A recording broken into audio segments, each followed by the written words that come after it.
रमाई होती भीमाची माझ्या काळजा साग तुकडा.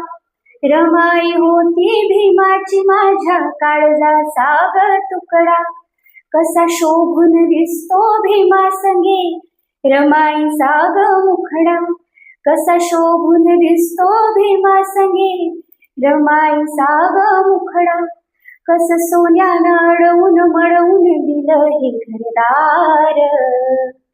कस सोन्यानं अडवून मळवून दिलं हे घरदार. नाही मिटता मिटणार माझ्या रमाईचे उपकार. नाही मिटता मिटणार माझ्या रमाईचे उपकार. माता रमाई यांच्या पुण्यतिथीनिमित्त RBC एज्युकेअर तर्फे त्यांच्या पावन स्मृतीस विनम्र अभिवादन.